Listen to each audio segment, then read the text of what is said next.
Hello, I'm Sudipto and Mondal, and welcome to What's Your ISM. It's a show about political ideologies and theories of change in an increasingly volatile and ever-changing world. Now, those of you who follow this show, I'm sure, are aware that what we are focused on is what's vital and not what's viral. The activists, thinkers, authors, lawyers, journalists, and intellectuals we've featured on this show have left me more educated, and I hope that's been your experience too. The show is also built on things I learned through several years as a field reporter. In all these years, I've traveled to different parts of the country and the world to understand people and their political motivations. If you think that my physical and mental labor brings value to your life, if you find yourself educated by this show, please consider compensating the News Minute for the people and infrastructure they've invested in a show like this. You could also directly fund the production of What's Your ISM by paying whatever amount you think is appropriate directly by scanning this QR code.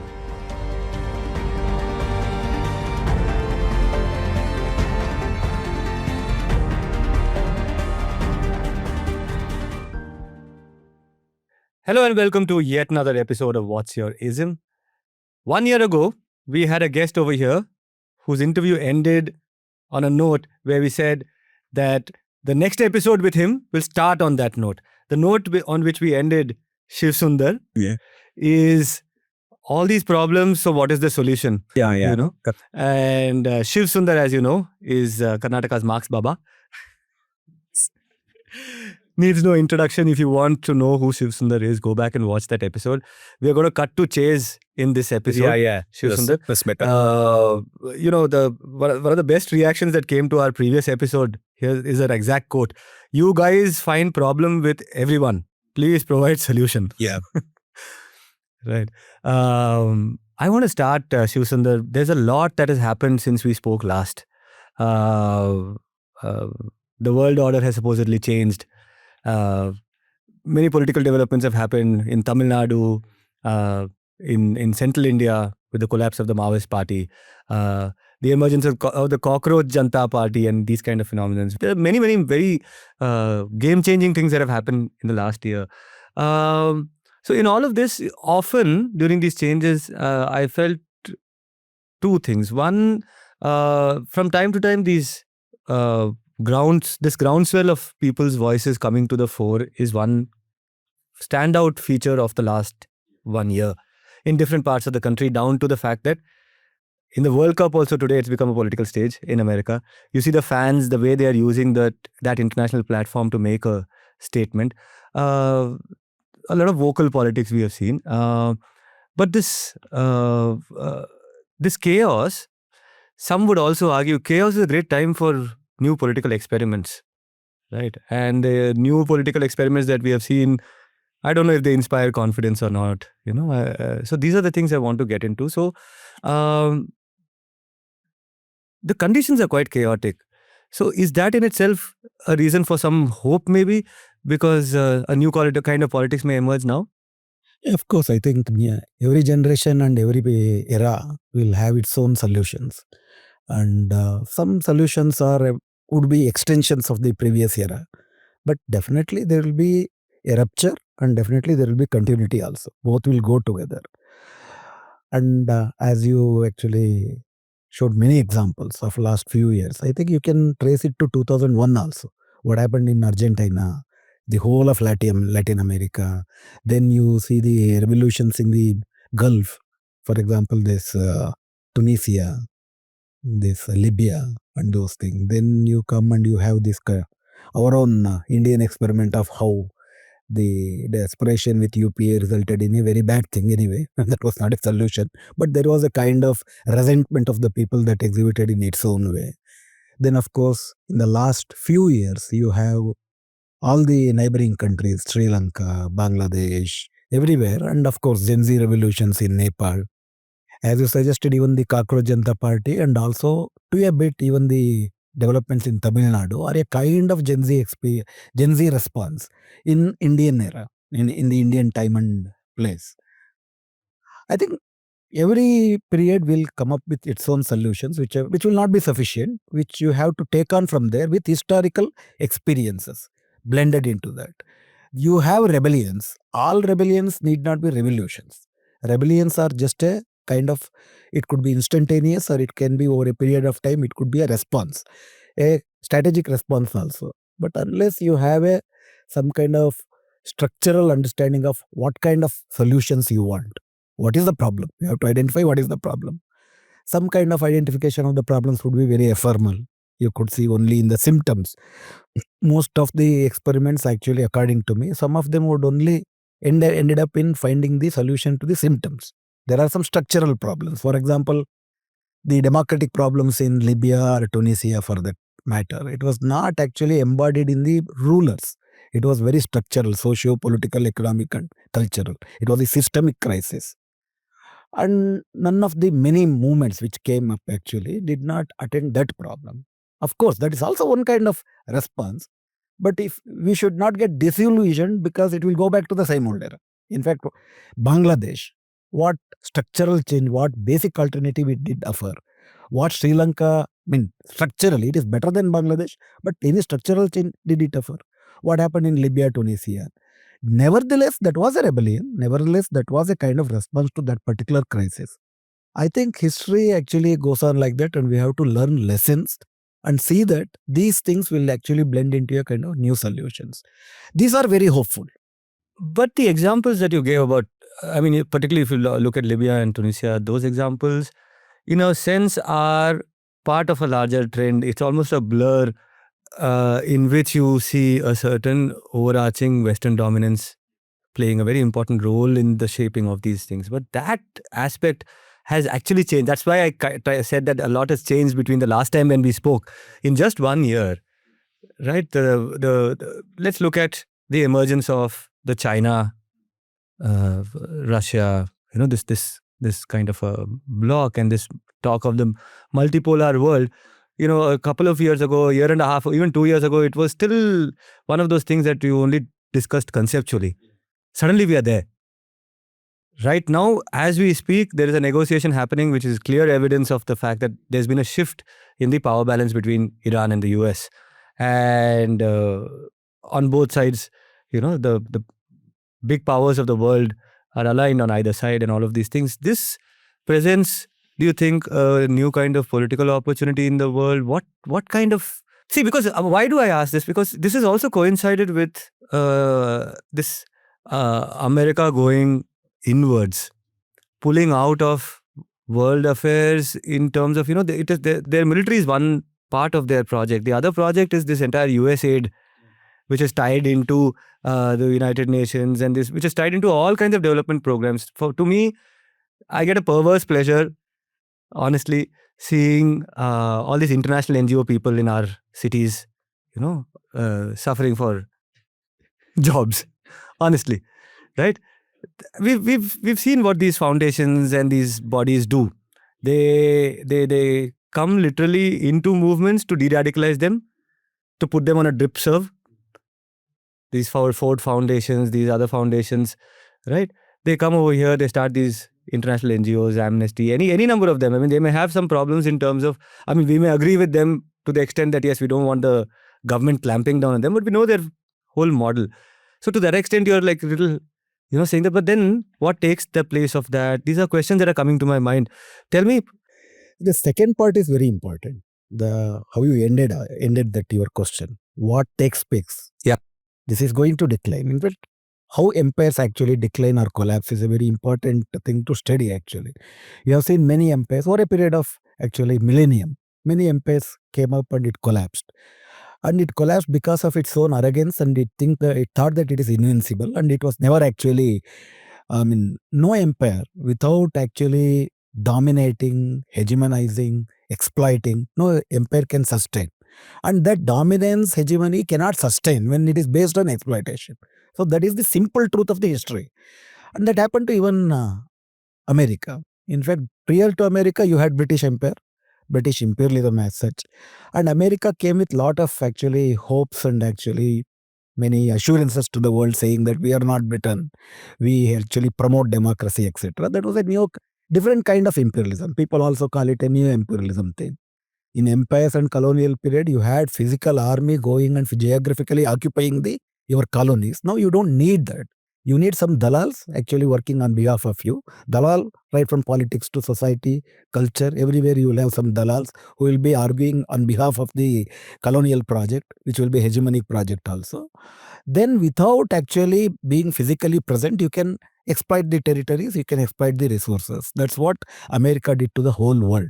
And of course, as you rightly said, they had their CIA arm also, which actually intervened in universities, in all the cultural institutions to actually promote and to identify the people who would be anti-Americans or anti-imperialist and to kill them. There is To liberalize them. Yeah, I mean, one is liberalize them. If they don't hit, actually physically kill them. In fact, there is a recorded history of at least 83 military interventions in the democratic world by the US in different ways, indirectly or directly by CIA, toppling the governments, killing the leaders. If you take Iran itself, Mossadegh was such a great leader. The nationalization and socialism was the post-Second World War project for the whole world, especially the African continent, Latin American continent, and also the whole Asian continent. The poor countries actually embarked on these two agendas. One is nationalization of the resources and equitable redistribution. Sometimes, some places it took the form of socialism. Some places it took only equitable distribution to the extent possible. But then what Americans did, in fact, as I said, there were some 83 instances of people where in Latin America it was a backyard. They killed the leaders. They actually promoted some insurgencies, counter-insurgencies, and there are many examples. But in South Asia, if we stick to the South Asian example, in all of these countries in our neighborhood, including our own, one of the ways in which they've entered is this NGOization. Bangladesh, they turned into, the whole governance model turned into NGOs. Post-80s. I am still in the 50s. Oh, right, okay. So if you say even in the 50s, if you stick on to only South Asia and to stick to India, what are the ways in which actually they perpetuated a colonial control? For example, the whole Indian agriculture, post-independent Indian agriculture became a colony of US. The whole Ford Foundation, that was a direct. There was no indirect thing. The whole concept of green revolution, of course, it actually catered to the immediate need of scarcity, but it was a long-time strategic colonization of the knowledge systems, actually perpetuating and regenerating the old order especially. It came out with new classes, but new classes with the same old kind of hegemony and exploitation. So that was direct in that way. But of course, it had the pretension of some socialist rhetorics and some kind of, say, independence, non-aligned movement, etc. But I don't think we were never actually aligned towards justice in the whole of our 77 years. Of course, now it is very, very blatant and very, very self-deceptive. But then also it was not much big way. Some other countries had that. In fact, Egypt, Nasir, Sadat, they actually took on the imperialism in their own way, but finally they also had to actually succumb. Suharto, Indonesia, for example. So there were some great examples. Ho Chi Minh in Vietnam. These people from the grassroots, they actually took on the imperialist order militarily, socially, and economically. But right from the very beginning, we didn't have a economic nationalization program in our independence, in the project of independence. Economic independence was not there. We resigned to the fact that we should be dependent on the imperialist capital. And without that, we cannot grow. Right from 1952, that's how our Indian agriculture became a colony. What about industry? We have that so-called very confusing Bombay plan and all the Nehru-Mahalanobis model, or you say PPP model. So that actually private and public going together. So there was no nationalization. There was no social redistribution of the industrial resources. Private capital was weak. That's why the public capital would help them to grow. So this was the kind of capitalist growth project. Someone calls it like barking socialism and biting capitalism. That was the kind of project we had even during Indira Gandhi, even during emergency, everything. But post-liberalization, of course, now it has got a legitimacy. Now, whatever the word NGO was a kind of abuse when, say, the left was actually strong and anti-colonial current was strong. Now, NGO is not an abuse. Now it has become. No, where do they go now is what I'm wondering. Now, where do they go? I think two classes worst affected by this whole Trumpism is one is this international NGO class of people, so-called development sector. I don't understand what is the development sector, right? It is a certain kind of politics, but then you turn it into a certain process. And then, of course, these ideal minorities, the elites of the South Asian diaspora, which is settled in the US, who's now facing this kind of xenophobia and a certain job insecurity, all of that. It is interesting to see what will happen to them, right? This is a fairly vocal, influential section. In 2005, it was actually estimated that the budget of the social sector, NGO sector, was around 15,000 crores. It was in 2007. That is a paltry sum if you compare that to today. But then it is not just the reflection of Trumpism. It was even before Trumpism, they called India as a middle income country and no need of economic support for the poor section there. The Indian capital can take care of them. That was the understanding, and that's why this corporate social responsibility during Manmohan Singh came up actually to substitute that. And the whole corporate social responsibility also is to the tune of 60,000 crore rupees. Of course, it serves its own interest. It does not come in a big way like the foreign funds used to come. But nevertheless, Tatas and these kind of big Ajim Premji, these people think they fund. Because as you said, depoliticization is a very, very required kind of social arena in which they can operate. They should actually depoliticize. That's why this new word, no, what is globalization? Why can't you say it is a capitalist growth? The word capitalism has Because become it comes riding on culture also, right? And culture is a very big part of the American export business, right? Two kinds of things. For example, the Machiavellian kind of hegemony that they want to establish, that you don't know, that we know everything. But on the contrary, what is the other threat? In the name of Indianization, you have Brahminization during the Hindutva regime. They also talk about decolonization. What is their decolonization? It is re-Brahminization, essentially. That is another problem. And for re-Brahminization, they would also get funds, NGO funds and also other international funds also they would get. But of course, not to the extent that they were getting in the previous days. NGO is a phenomena. NGOization is a phenomena of depoliticization, which is a very important threat to very concrete, really a politics which would be emancipatory, which would raise very structural questions at political, societal and cultural level. That's a problem. But then these things cannot go for a long time. Whenever there is an internal crisis, all the crises that we actually talked a few minutes before, right from 2000, Argentina crisis, for example, they actually said in Argentina in 2001, they said that you cannot actually withdraw your funds. So that was the crisis the Argentina was facing. Even the deposits that you made were not be allowed to withdraw because they had to pay the IMF loans. That created a lot of crisis. That ended up in only changing the president, not the IMF conditionalities. That has been the story of the all Latin American countries. And coming to the even Asia also, even Sri Lanka. Sri Lanka, the whole crisis actually came from 2-3 things. One of the IMF conditionalities, which actually collapsed their whole economy. Other thing was the very absurd kind of agricultural experiments the earlier regime wanted to do, which created another agrarian crisis. Of course, that was actually turned into militant movement. Now we know that the whole spy leader who, the official, director or whatever in their counter spy administration, he was the one who actually bombed the church. He is arrested now. I forget his name. So these things they actually operated. So to put it in a nutshell, the point that you asked, this is a crisis. There is a whole crisis. There is an international crisis. The crisis as reflected in the war on Iran by America and Israel.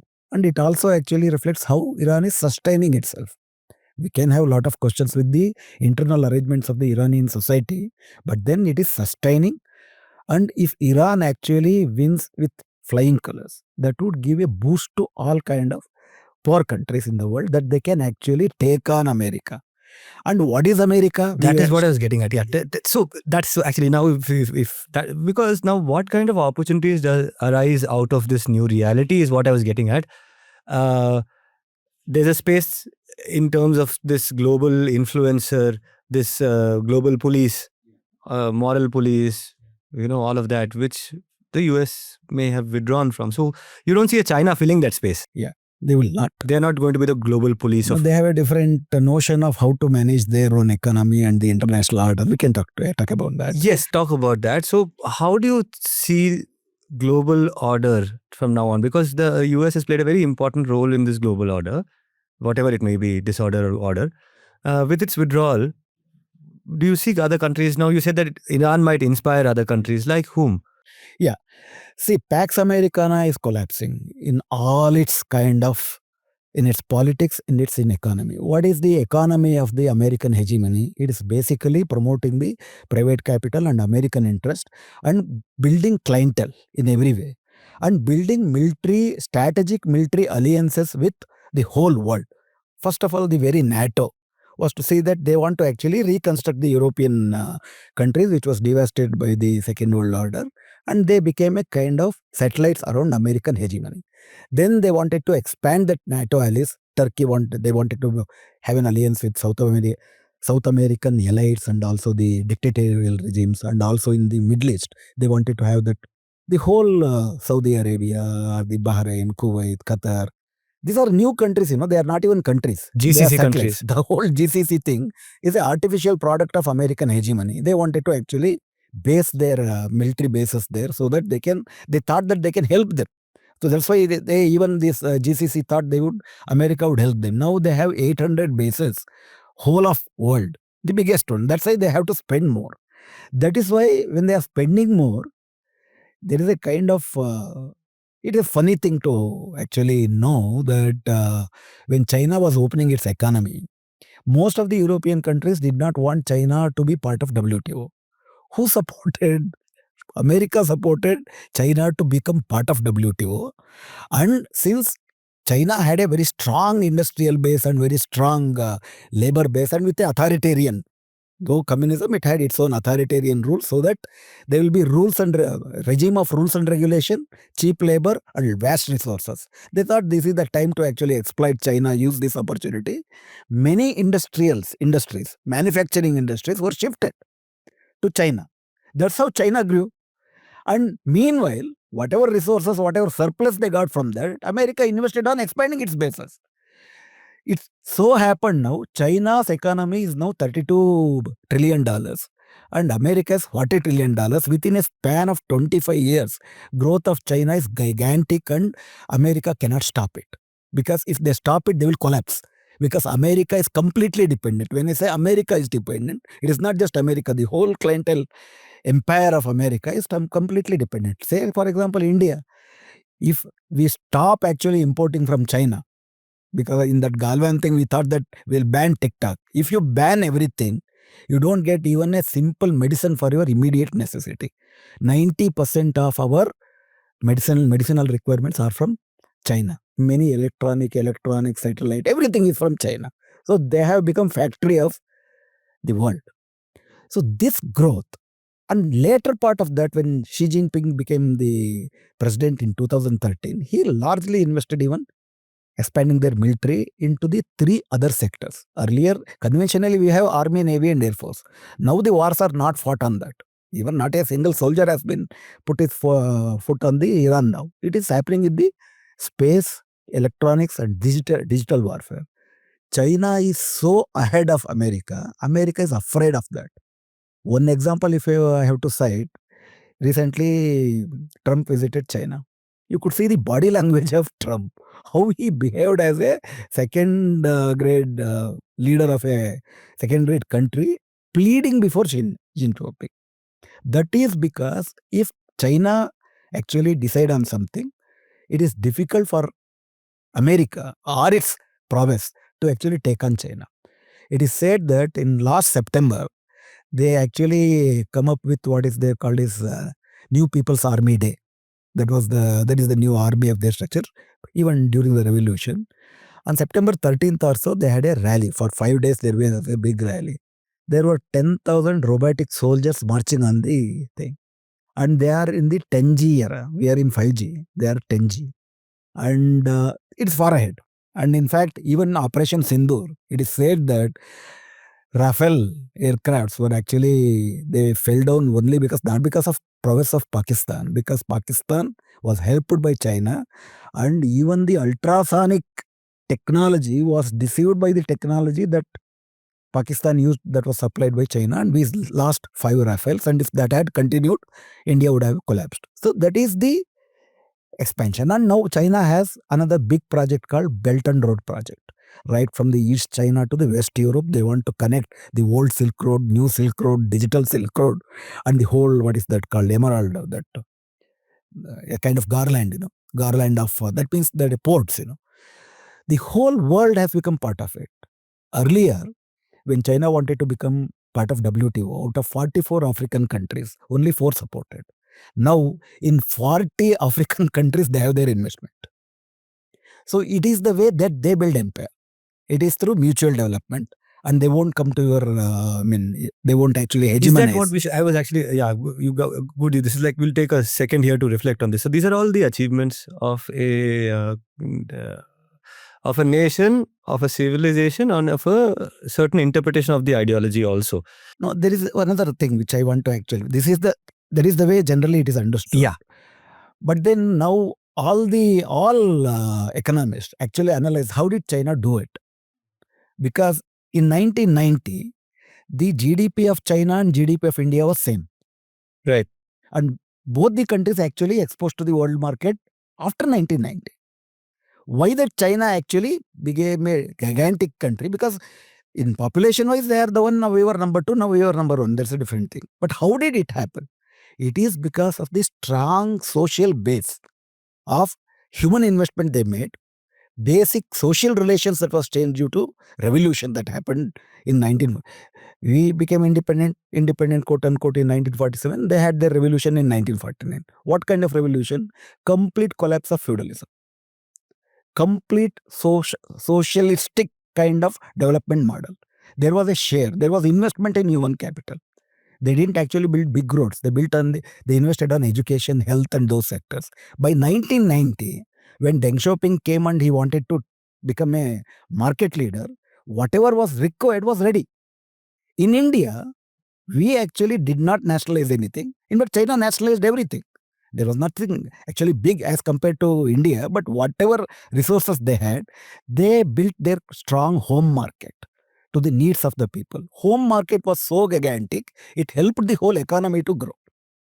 We didn't build our home market. We were always dependent because we had our own comprador capitalists, dalal capitalists who wanted to completely actually prey on the imperialist investments, and just they want to actually, even today, what is Nirmala Sitharaman's gross? She actually gives PLI, production linkage, production linked incentives, etc. And they give, even this, the corporate income tax was reduced from 40 to 23%. Even after that, private sector is refusing to invest. Why? Because they see there is no much gain in investing. They want to go out of the country. More than 15 lakh people have actually surrendered their Indian citizenship and have gone outside country. Because here there is no home market. There is no growth potential. The pure economics. By 1990, China has built a strong home market with developing its own Chinese kind of, they call it Chinese capitalism with Chinese socialism with Chinese characteristics, whatever it means. But then that is the sum and substance of what is growth like. Then onwards, when it opened, of course, in the beginning, now also it remains to be it is called itself as a communist country. India is a democratic country. India was invited. China was not invited. And America helped them to get onto the world market. That grew. In fact, the whole concept of what is this, export processing zones, special economic zones, it stems from India, from China. Yeah. By 2000, we wanted to copy them. They had their own special economic zones. They are actually sweat factories. It is not that. That's what I wanted to ask you. So you talked about the education of the workers and this class coming out of poverty and all of that. In all of that, there was a lot of crushing of the labor Very force. Much. 89, the great crushing of the student movement, not only student movement. In the Tiananmen Square, lakhs and lakhs of workers came in support of students. See, this is an authoritarian capitalist regime with some socialistic rhetorics and some non-capitalistic kind of some measures. And this socialist state with what Chinese features? No? Socialism with Chinese characteristics is a mix of Confucianism and Han nationalism. Right, in which you are talking about Confucius being this person who gives a very pragmatic set of governing principles to keep people in check and in order. Yeah, socially and culturally. Classical economically, it is a pure classical capitalist opportunism. Like what was the slogan of Deng Xiaoping in 1989? In 79, for that matter. He said, whether cat is black or white, I don't Yeah. run unless it catches the mice. That is the typical classical capitalist opportunism. It doesn't have any socialist goal, any control. They control the private capital. That is the difference between the No, they capitalist control regime. the private capital in the sense, I think it was Deng Xiaoping's time only, wherein the capitalists were included in the party itself, in Exactly. the party structure. Nevertheless, say Yeah. for example, Alibaba, all of a sudden Alibaba will not be seen anywhere. That they have authoritarian control. If you actually Yeah, no, one of the admirable things, if at all, is that the government comes on top of capital, and not capital comes on top of government. That is an they important. themselves are capitalist. Deng Xiaoping, all these people are there. If you say, take for example Gini coefficient, But you'll never have an Elon Musk there, no? they will have that cannot actually grow beyond the dictates of the party. They want Elon Musk. They want number of Elon Musk to control the whole world, but under the control of the Communist Party. Quote unquote. So why should we be excited, Shivasundar? I mean, there's a lot of admiration in the fourth world, in the third world. There's a lot of excitement about the new world order, about how, it's almost like between two giants, the one who has, exploited us the most. We are excited at the downfall of that. That is only because when BJP is defeated, suppose in the 2029 election by Congress, people will be happy because BJP is the immediate threat. And it is a threat which people see that it is impossible to actually sustain. For example, Congress came to power in 2023. Whole marginalized sections people actually voted in the fond belief that they will be actually relieved, relaxed, and everything. But then that particular juncture, they wanted a relief. America has been an impossible hegemon of the world. And it is controlling every country in such a way that they don't have an option to actually relieve themselves from. That option came in the form of China. Earlier, we had two blocks. There was Cold War. You had Russia and you had America. Russia used to help in the way that America used. Now China is doing through the helping their public sector to grow, helping their some core sector to grow, and through that some cooperation, and by that hegemonizing them also. But USSR is also a more interventionist kind of a entity where globally. Exactly. See, there is a dynamic. So you think China will emerge as something like that one day? It is already. In fact, it is. See, Belt and Road project today, if you compare with America, I can list lot of non-interventionist or non-hegemon kind of intervention that China is doing. But what will be the net result of this? What will be the net project of China? Project of China is to increase Chinese investment and increase Chinese profit, essentially. Earlier, even used to have Communist International, for example. Their revolution in one country used to be a base for revolutions in other countries. You have to expand socialist revolutions. That was because unless you have socialism in the whole world, you cannot have socialism even in a single country. That was the understanding. First, it was changed by Stalin saying that socialism in one country. That socialism was converted into kind of nationalism, which narrow nationalistic thing. You can say many things about China during Mao period only. For example, you had this great 5 nuclear powers. How could China actually sign to that project which make other countries not to have nuclear power where you have, where America has, where Russia has? There is one criticism. And wherever there was a rebellion, in fact, even when there was a JVP rebellion, that Sri Lankan party now ruling, there was this where Perumana was the leader. In fact, Mao Zedong helped the Firimao Bandaranaike regime to suppress JVP with the nationalist interest, because then there was a threat of Russia and America and they want to actually safeguard themselves. It has China also has helped Yahya Khan. China also has helped the regime then in Pakistan to suppress the Bangladesh rebellion for the liberation. It became very nationalistic even before it became a global power. Now, they don't want to intervene in a militaristic way as America is doing, because they are also learning lesson. They are actually proposing a different kind of global security order where it will be mutually beneficial. And another important thing that is very suggesting and very seductive is that why is America hegemon? Because of the dollar. Post 70s, They made dollar as a default international currency. That's why even though America is number one in the debt economy, it will not collapse because the whole world want this dollar to remain and America to remain. Now for the first time, yesterday Russia has actually told to the whole world that now onwards we will actually trade the oil with the European world only in ruble and yuan. We will not take dollar. If this happens, if slowly the whole world refuses to trade in dollar, American economy will collapse. Collapse like speed carts because the whole American economy is based on debt. That international debt is sailing through only because of this hegemony of dollar. Now China is challenging that. Now, for example, Iran is third biggest oil producer. But I wanted to pause over there. That's at once an exciting but a very, very scary prospect also. Because exciting, why? Because you see the Goliath floundering and falling to the ground. So any democracy loving person would love to see Uncle Sam be humbled and all that. But it also translates, because of our economy being so closely connected to them, it literally will mean suicides in places like Bangalore and Hyderabad and Gurgaon and Noida. You'll have people jumping out of buildings, Shivasundar. So the debt economy that we are also... Of course. Yeah. So that debt economy was induced on Indian neoliberal economy. Why? Because we followed completely the Washington consensus or the Chicago consensus, whatever it is. This consensus was built on complete privatization, withdrawal of state, and complete withdrawal of state, essentially, and completely privatizing the public resources. That is the neoliberal consensus. At least now, China is not proposing that. No, it will not continue forever. Let us be very clear about that. Russia did not remain as a socialist country. We have to learn lessons.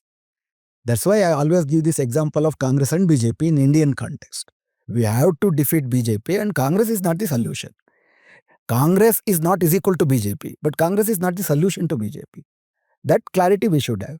America definitely is the immediate problem, principal problem. But Chinese model of exercising the hegemony or the China-Russian model of alternate social order will not be a conducive or sustaining international social order. That will actually emerge in a kind of equal participation, mutual, that Panchashila, that actually was the kind of goals that we used to have those days. But that is possible when only there is a kind of completely a United Nations of real equality. Now we have a United Nations of America. Completely. So a kind of different order. That is possible, not through our wishes, when only each country can assert itself against the hegemony. That is a long way to go. But then we have to learn from the 77 years of our experience, international experience. Coming back to China, now this China is proposing 4 or 5 things. Global security regime, global economic regime, global civilizational regime. So all these things actually is very seducing. Belt and Road project, if you compare that with the kind of pact that India has with the America, this Indo-US trade pact, it is qualitatively different for the present. Let us have that always that caution.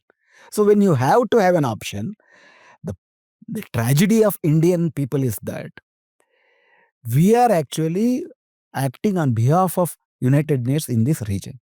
You have a border with China. And recently, if you remember that Indo-Pacific Command has been changed as only Pacific Command. What is the meaning of that?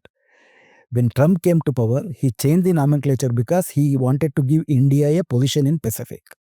Indo-Pacific Command, we have a joint allies in this safeguarding this thing because they had this quad with Australia, Japan and Philippines and India. They had that quad and they didn't want India to take important role in BRICS, which was actually developing against J7, etc.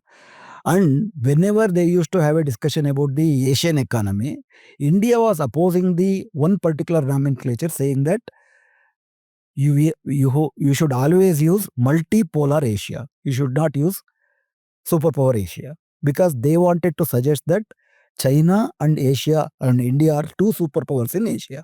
But recently, Trump said we are planning to have a G2 summit, not G7. Who are the G2? Grade 2?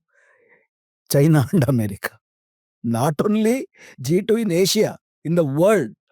So he has betrayed Mr. Narendra Modi and his regime in so many ways. Backstabbed, directly stabbed.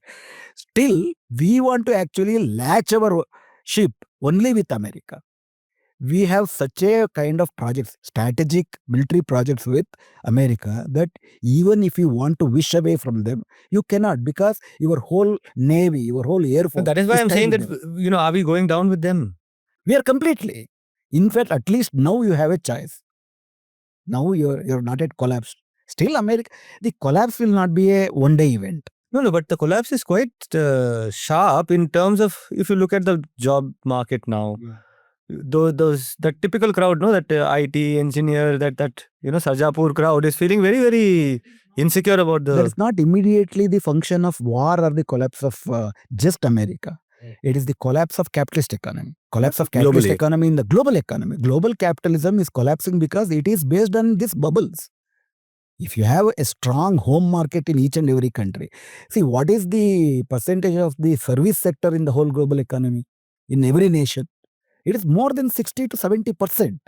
Whereas the manufacturing is 20% and the primary sector is only 10 to 15%. You cannot sustain a kind of economy, global economy on that scale, And international trade is completely a kind of the speculative capital, for example. So this is the architecture of the international capitalism that is collapsing.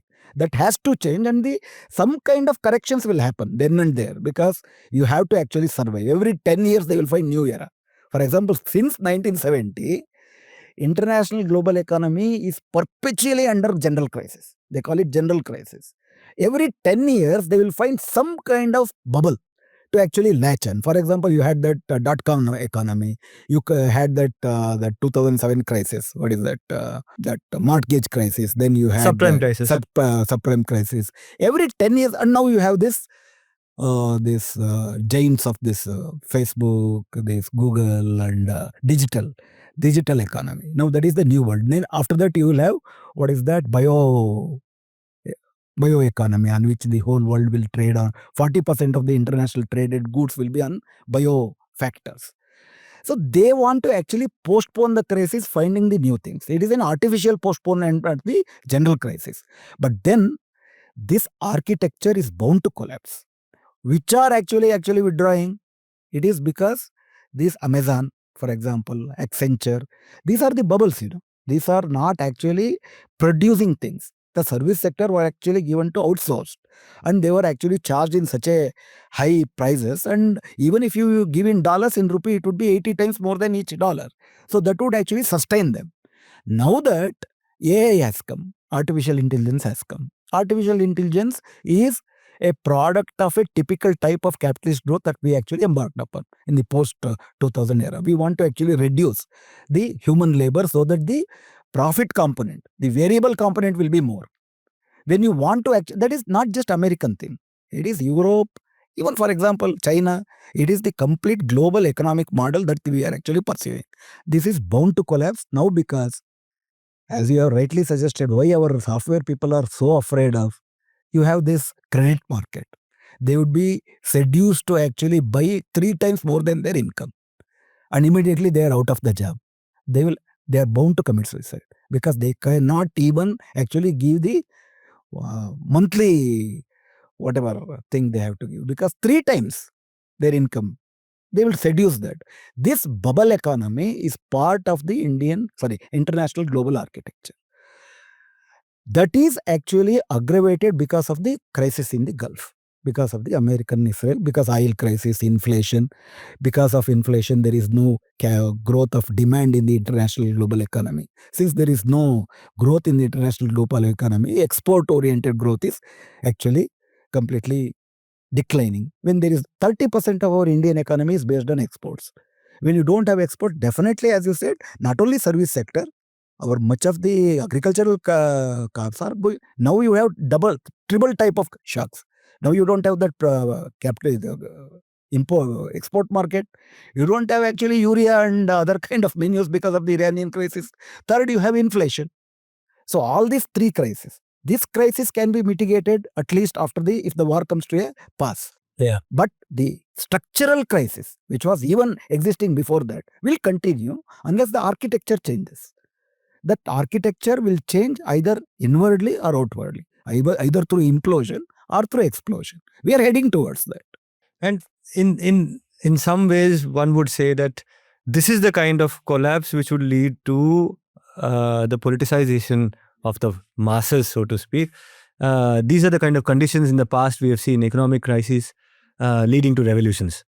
I have a guide. I have a rider on that. Okay. I was trying to lead to somewhere, but anyway, what's the rider? The rider is only that every crisis is a danger and also an opportunity.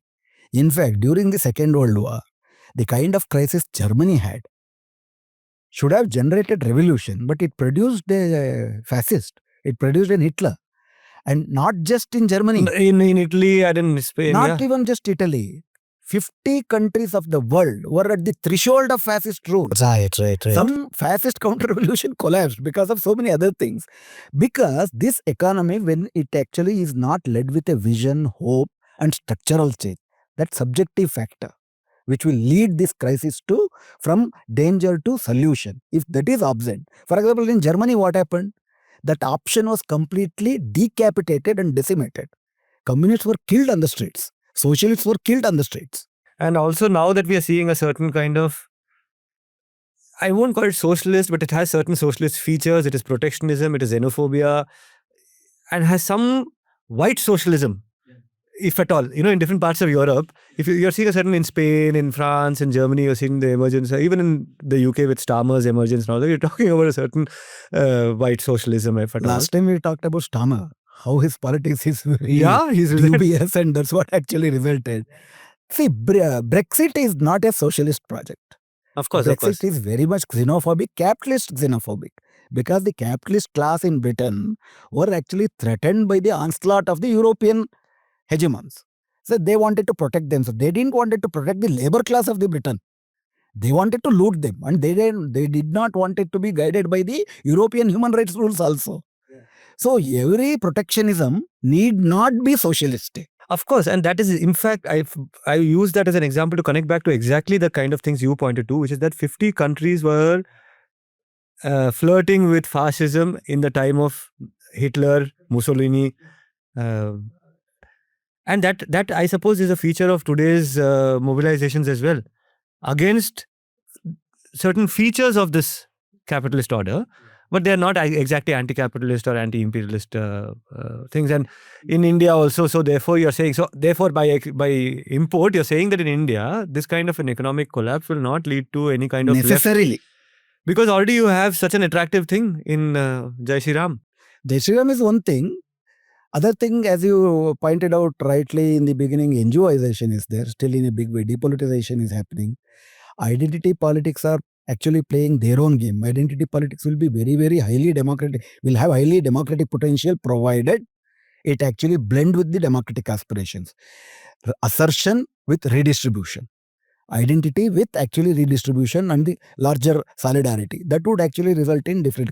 These kind of identity projects can be easily co-opted into larger domain of the rightist discourse. Then you have people are actually not very, very excited because of Cockroach Party is because we have the just 10-year-old experience of Anna Hazare and Aam Aadmi, because if you look at the history of fascism has defeated the earlier regimes, which were either conservative or liberal or left of the center, basing on the corruptive practices. Whenever there is an anti-corruption movement, that rings a wrong bell in the history. Whether it was during Jaiprakash Narayan and all this, everywhere. In fact, there is How Fascism Grow is one particular book. I forgot the name of the author. He actually lists how in all these 50 countries, how it actually paved the way.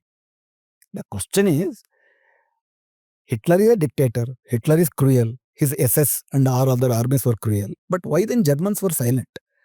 4 crore Germans were silent. Why? Because fascism is a long-run project. It is fascicization of the society. We start from the very beginning because of the total hopelessness. Because those regimes who gave lot of assurances will not deliver.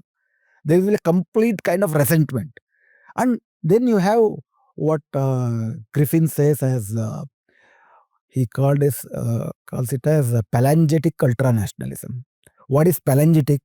Palangetic is we had such a great glory in the past that has collapsed.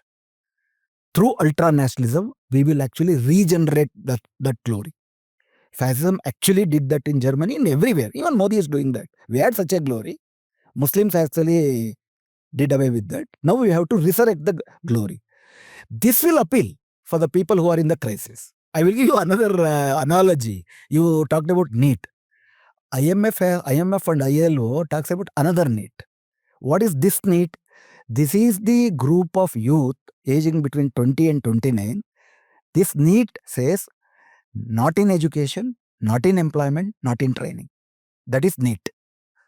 This is actual classification of a class of people who are oppressed, who are deceived of everything. They are not in education, Not in not in employment. employment and not in training. Where are they? They are actually passing through a hopelessness. They belong to OBC. They belong to SC/ST. They belong to subaltern Muslims. They belong to subaltern Christians also. Madigas. Most of the Madigas in the Bidadi district of Karnataka are converted Christians. Their position is worse than the Hindu SCs, Hindu Madigas in some places. This anger, despite its class character, caste character, elite character and all of that, is nevertheless anger. And anger which is also not illegitimate.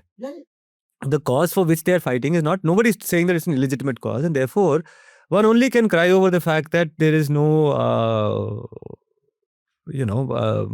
progressive force to receive this revolutionary spirit, to perhaps even guide it, to forget the fact that they should have been actually been triggering something like this.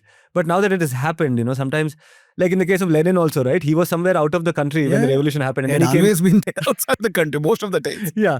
And when it finally happened, he's like, oh, it happened. So now he has to rush back I will give you the analogy.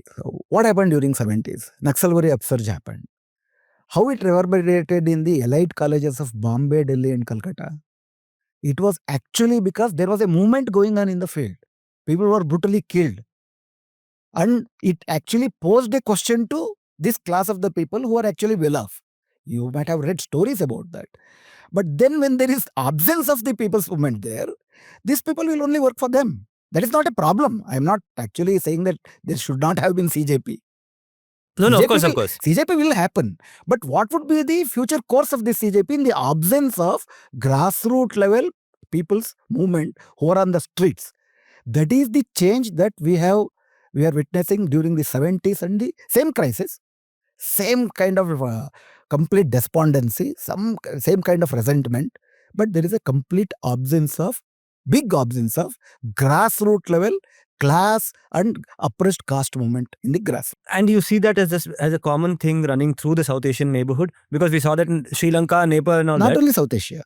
No, but these uprisings that we have had in the recent... Yeah, of course. Who are there is no mass movement in order to inform this uprising, which is... There was a small connection. For example, when there is a dictatorial regime in Bangladesh, and that actually repressed even the urban slums. Yeah. And actually the garment factories. The whole Bangladesh economy is based on the garments. That garment factory thing is also completely suppressed. There is a section of the people who have a resentment. So there was that section of the people who actually participated in that, but actually led, articulated and participated and finally got the benefits. Because there was no structural agenda. What is your solution to garment economy? What is your substitute to that?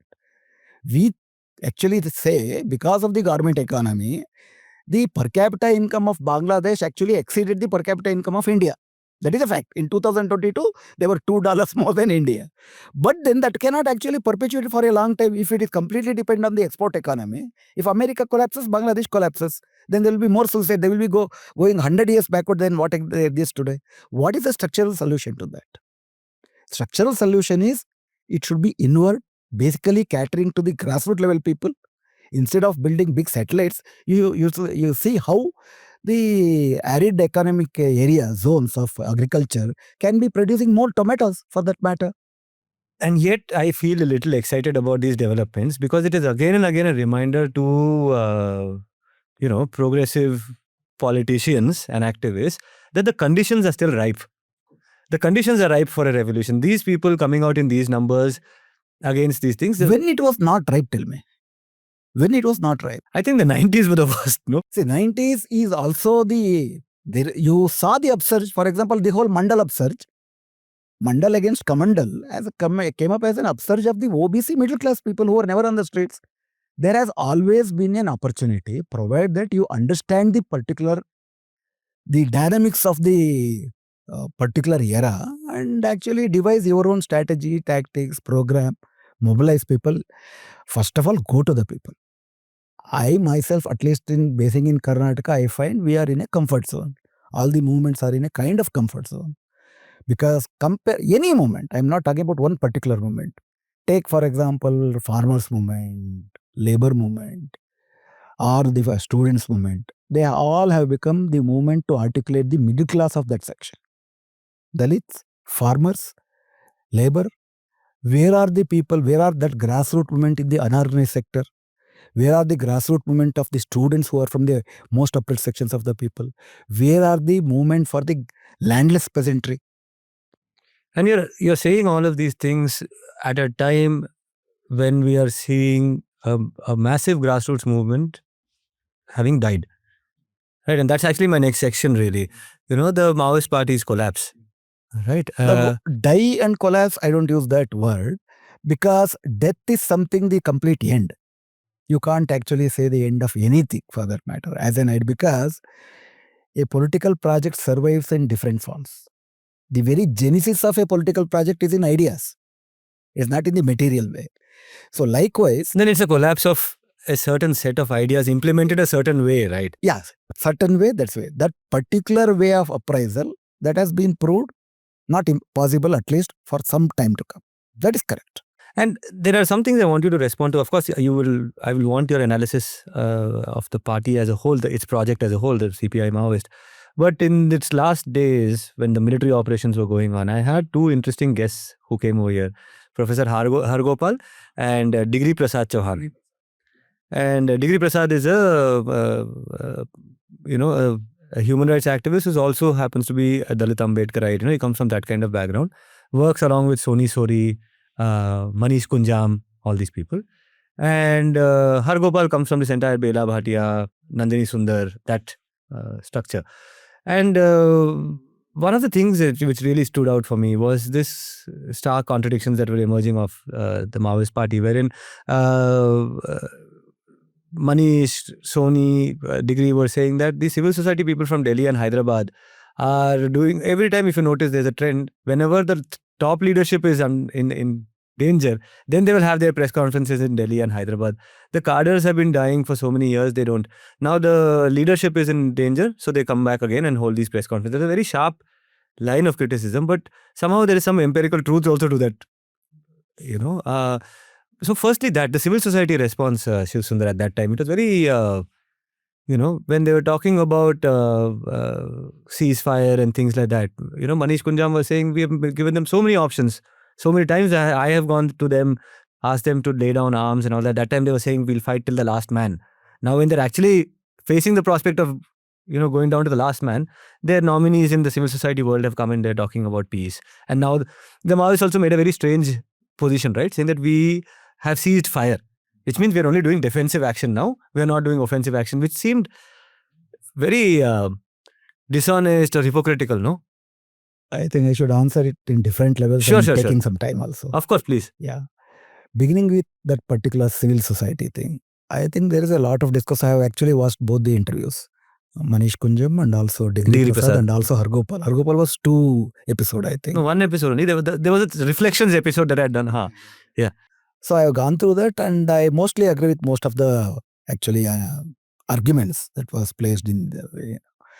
In fact, I have always said that, in fact, I putting it in terms of what Balgopal said. You know Balgopal? Of course. Balgopal. He was one of the main people we discussed in those 2 episodes actually. In fact, Balgopal used to say, you have to revolutionize the democratic movement and democratize the revolutionary movement. I always actually find many meanings and newer meanings to in what he said. And he actually continuously propagated that. But if you see the whole history of APCLC, right from 70s to till now. Now their work is reduced. Whether they have actually only fought on the leaders' issues, that is not the case. In fact, APCLC has fought for ordinary, the word ordinary is not correct. The activist, Cadres. the lowest activist to the highest leader, they have always took up the issue. And Balgopal has the great credit of bringing up the issue of how there are other forms of oppression, not just state. You have family, you have class, caste, which are all part of the human right discourse. And all these structures, whenever that is violated, you have to intervene. That is a question of human rights. That was, now it looks like what is big in that, but that was the days during 80s. He made that in with it was a very emphatic kind of giving a path breaking kind of thing. Some of the APCLC imbibed, some they did not, and finally HRF came up, and HRF is also, it is in a difficult way nowadays. Of course, if you, the larger question of why Maoist movement had to face this kind of collapse or decline, whatever you say. I think that was inbuilt into the kind of strategy that they actually pursued, even after the path-breaking changes that actually set in the economy and polity and society. For example, this whole Maoist kind of understanding of revolution actually imports its strategy from the Chinese, pre-revolution China, which was actually completely feudal. You had a kind of classical feudalism in China. One of the epithet was that the revolution in China will face armored counter-revolution from the beginning. Armored revolution will have to face the armored counter-revolution because you had armies of the feudal landlords, and if you have to build the movement, you also have to have your own army. Without having your army right from the very beginning, you cannot actually build the revolutionary movement, was the conditions pertaining to pre-revolution China, and that's how Mao actually successful in building movement also. So coming to post-independent India, there were pockets of India where it resembled pre-revolution China, and there was no democracy, no democratic institutions working. Instead of police, it was private armies. Like, for example, Middle Bihar or the Northern Bihar or the Telangana, Andhra Pradesh, Chhattisgarh. These are the areas, very backward areas. So there, the typical way of memorandum and these kind of thing did not actually yield. Finally, now there are many actually studies which says that because of the Naxal movement, feudal barriers broke, which gave way to democratic options. People, in fact, Dalits, could vote only because feudal regime collapsed. Democratic right was there. They were unable to exercise it. Exercising the democratic option was provided by the Naxalite movement. That is the link it had. But then after that, what? After that, you have to actually develop, you have to move forward. Feudalism is collapsing. Feudalism is not the main enemy. Then the larger question in the political regime was that which is the principal contradiction of the Indian continent? Who is the main enemy? Whether it is feudalism, Indian state, capitalism, what is that? And if you say capitalism, as Balgopal says, it is thousand-headed hydra. In a village, you can find out, you can actually identify a landlord who is an enemy. How can you personify capitalism? So fighting capitalism is a different way. You cannot fight capitalism as the way you fight the feudalism. So it so happened the Naxal movement was very successful in the very backward feudal areas. In the relatively developed areas, this particular program or the strategy did not work. So it emerged as a bigger question in the early 90s itself. Within Andhra Pradesh, you had developed pockets of Andhra Pradesh, for example, coastal area, where you cannot find feudalism. It was strong in Telangana. It was strong in the border areas of Chhattisgarh. They were failing continuously in Rayalaseema and Andhra Pradesh. So when this question was posed, that should have been taken as a political question of understanding the changing reality, the political economy of the Indian society. But then there is always this threat. If you actually get into this kind of polemic, those people who took this route have completely collapsed, completely compromised. They became enemies of the revolution. So there was a kind of phobia that if you take this question, you will be actually betraying the revolution for a long time. So that's why they actually made some amendments within the basic structure of principal enemy as feudalism. So that if you depend whole your program on identifying a non-existing principal enemy and you are fighting against that. For example, even in Karnataka, for example, they wanted to actually build a strong revolutionary movement in the pockets of forest areas. Forests are the most backward area. But the Karnataka forest is not the Dandakaranya forest. So Karnataka forest, you have some tribal pockets which are actually, they're well, when you compare to Dandakaranya tribals, they are far ahead socially, politically, infrastructure level. For example, in Shumaga or for example, Chikmagalur, these areas, every 5 minutes you have a private bus actually playing into the remote corner of the village. Unlike Dandakaranya, where you will not find even road, you can actually play your squads. Actually, without the threat of the police, you can go organize people, mobilize. Here you can't. But they actually practiced the same Dandakaranya method in Karnataka. By 2002 onwards, there was a lot of encounters. Even Saket Rajan became a martyr. Then it became a polemical question. Then we have to revisit our understanding of what is the Indian political economic reality. What are the big changes that has brought in, that has set in the political economy? Who is the enemy? Which class is the enemy? And if identifying that class, how to build the movement, a revolutionary movement against it. This question was not actually posed to that, and this strategy had to actually come to a deadlock. Either you continue with that in the most backward pockets. For example, Chhattisgarh is there is a place called Abujmal Forest. Abujmal Forest is the most backward even today. At least in the last year there was a road. There was no officer. Still last year, absolutely backward areas.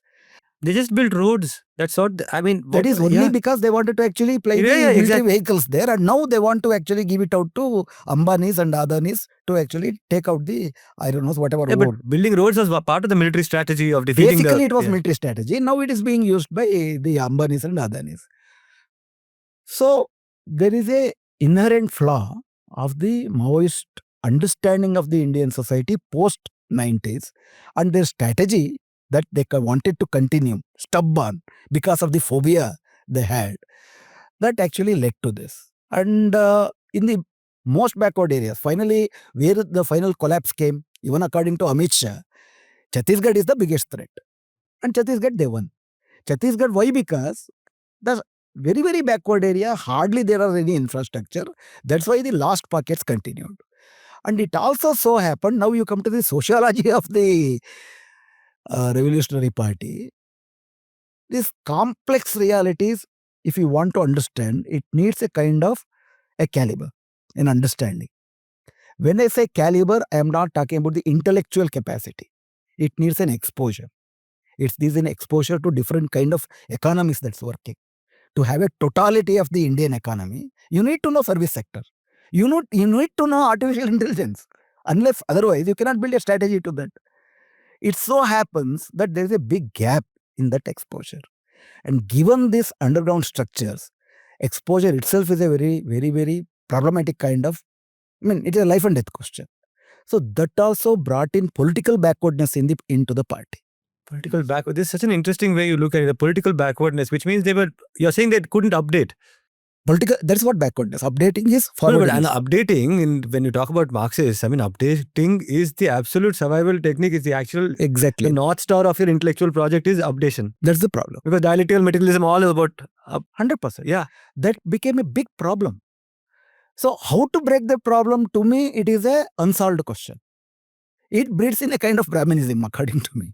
So it so happens, whoever is the articulate, whoever is exposed to kind of this formal education and exposure, when you articulate the new realities, you become the natural reader, and you don't have the grassroots level experience. So it brings in a kind of Brahminical dichotomy. I don't have an immediate answer to this, but this is the larger sociological and political dilemma that the Maoist party had. And even if it has to research itself, it has to resolve this. I don't think it is decimated, because even today, India is living in 3 different eras. You have people living in the old centuries. You are having the people living in the AI world. You are having the people living in the AI world. So there is a scope for all kind of polity. There is a scope for Maoist polity also. Whether they bring in revolution, mobilizing all kinds of people, is a question that has already been answered, that it is not possible in the way that they are looking at the present situation in this world.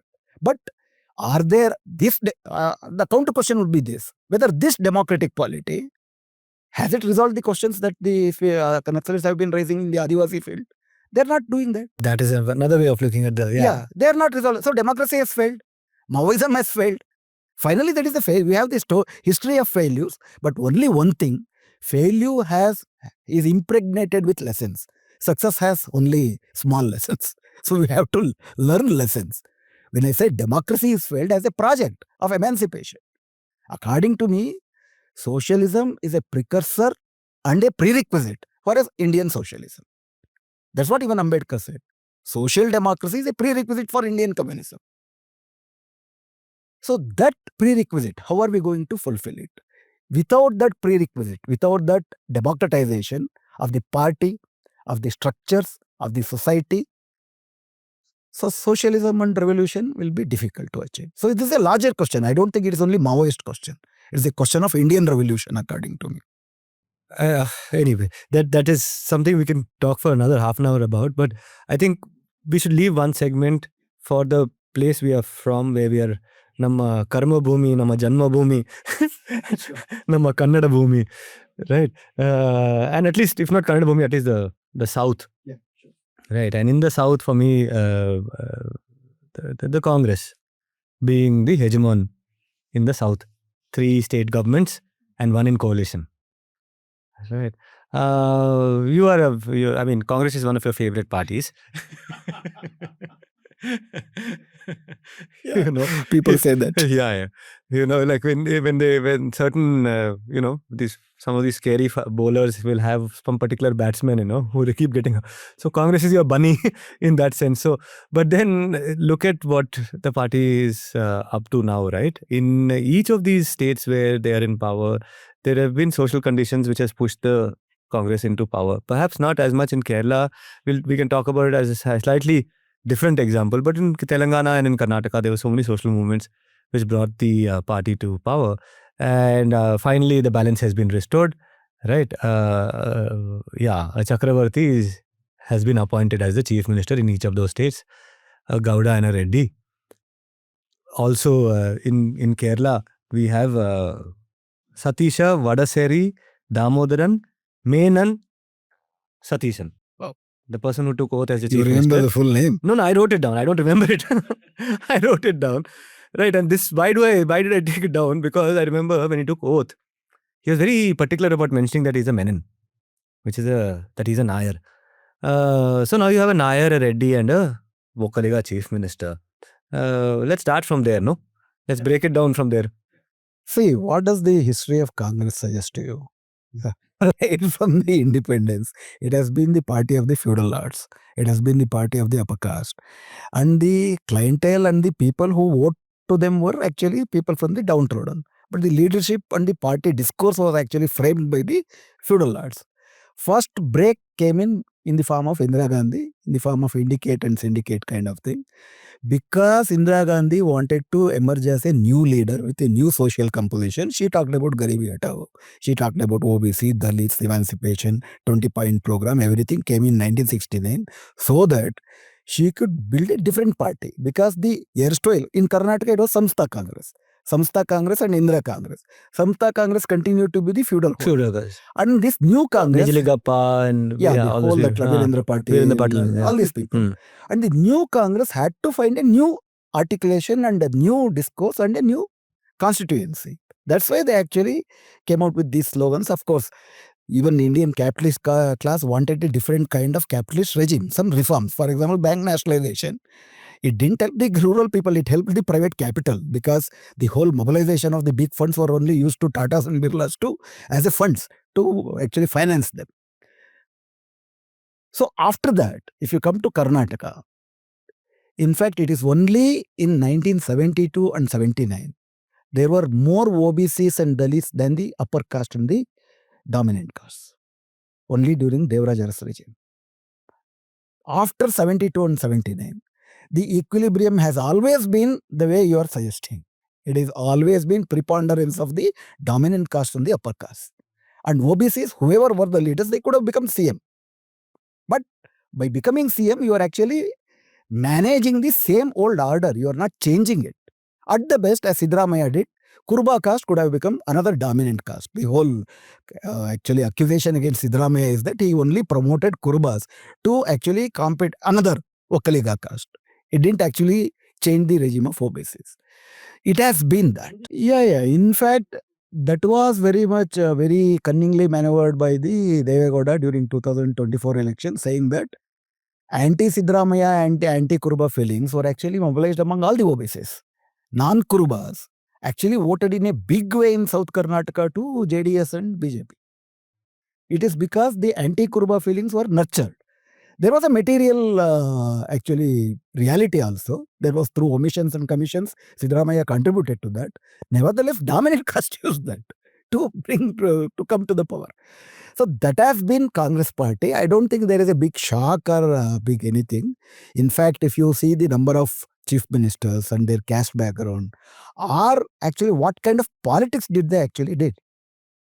You had Siddaramaiah, a OBC, as a chief minister for 8 years, 8.5 years. So what big OBC thing he did in this whole regime? You tell me. Nothing. That's what I have been writing. For example, of course, he tried, to his credit. He wanted to bring that, what is that report? What is that report called? But did he, socioeconomic caste survey. Caste survey, he did that, and there was a actually amendment. Did he really want to bring it? No, there was an amendment to law. In fact, there was a case in the court whether this survey can be done at all. But then he amended a law, actually initiated that. That was the heydays. He was actually enjoying his power. But once he was made into his size through other dominant castes, he did not take on them, finally. So that has been why? Because OBC, sociologically speaking, it is not a cohesive class or a caste. Unlike Dalits, for example. Now, Dalit is also divided a lot, that's for a different matter. But unlike Muslims, for example, there is a cohesion because of other things. There is internal dynamics also.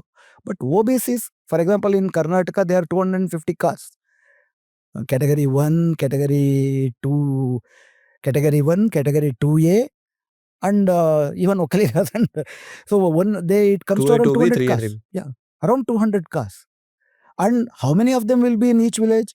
Only minimally they will be there. It will be dominated by the dominant caste. To mobilize them, you need a common enemy. Common, actually, if not an enemy, an ideal. Narayan Guru did that in a different way, socially. And politically also to do that. For example, Devraj Aras wanted to actually blend it. He did not actually came from as an intuition, but that was a time which he did that. There is no such vision among the OBC class. That's why OBC intellectuals who are progressive always say that we need an Ambedkar. Muslims need an Ambedkar, OBCs need an Ambedkar, so that they become a cohesive political force. When they are not a cohesive political force, and there is no attempt to do that, Ahinda is a electoral coalition at the best. And there is no internal cohesive force also to do that. I think that is bound to happen, and that's why Congress cannot bring any fundamental change in the caste arena or the class arena, politically speaking.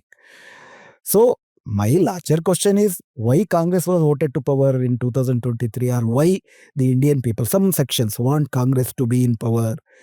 They think that at least they will take on BJP, they will take on RSS, they will take on the Indian fascism. So, which Siddaramaiah proved very wrongly in the last 2.5 years that he actually wrote. So, not only here, never in the last 10 years, or even when they were in power here in UPA, they were in power for 2004 to 2014. The whole SIR, the whole crisis that we were facing, it has its genesis in the act that was passed during Vajpayee in 2002. That is Citizenship Amendment Act. And you were in power between 2004 and 2014. What did you do? And what about CAA? It is a act based on religion which Constitution does not permit. But who then amended the visa class in 2009? It was UPA, which said that if a person who comes from Bangladesh, Afghanistan and Pakistan stays beyond the visa period, if he is a Muslim, he will be fined 5,000 rupees. If he is a non-Muslim, he will be fined 500 rupees. Religion-based discrimination was actually introduced in 2009 itself. And UAPA was Tarur the ME that time? I don't remember. I mean Congress as a class. Yeah, no, I'm just kind of trying to. You had Manmohan Singh, you had Sonia Gandhi, you had Rahul Gandhi. Yeah. You had everyone there. No, I am not trying to say that BJP and Congress are one and same. I am just trying to say that there is no big difference. No, but that's the thing. No, so in these southern states, there has been so much progressive political churning, and it finally comes down to this, Andre. There is something to be worried about, right? Because let's take just the Karnataka example, right? At that time when he was getting, almost, it was certain that D.K. Shivkumar is going to become the chief minister. There was this talk of there needs to be a Dalit deputy chief minister. Right, and the 3-4 people were in the fray, and I called one of them to ask, so what's happening and all of that. I believe your name is doing the rounds. And he said, imagination is limited. No, why can't I be a chief minister? Your imagination as a journalist is limited. Both of us laughed and all that, but both of us laughed because he also knows why he can't be the chief minister. Right. So that politics, Shivasundar, in Karnataka's context, we have a couple of things here to look at, refer to. Those conditions do you ever see emerging in Karnataka? It will. It should. How? It should is something we can all agree upon.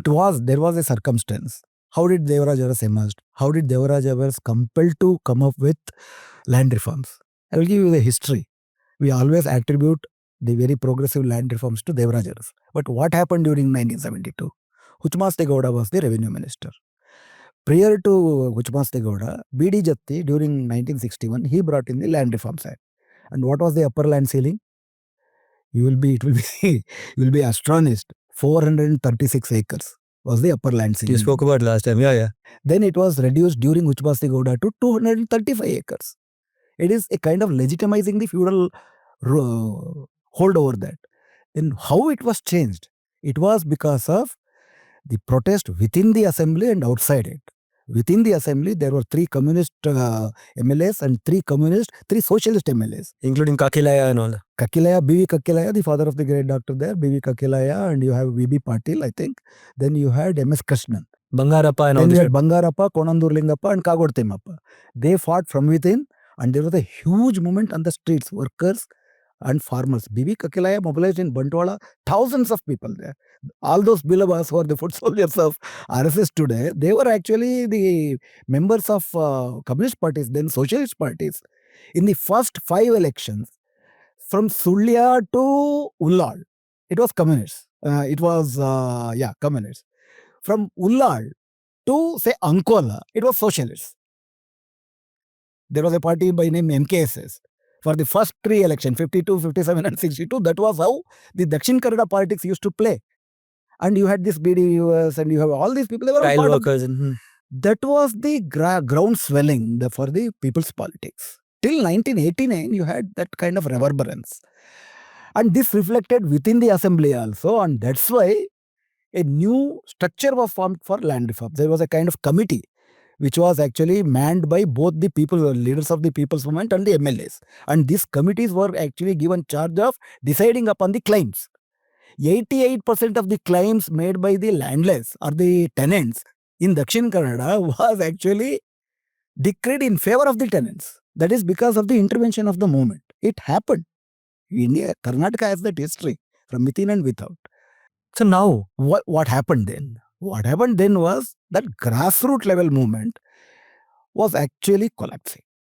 In fact, those leaders, if you see the history of the leaders, say for example, what happened in 70s, you had this farmers movement, you had Dalit movement.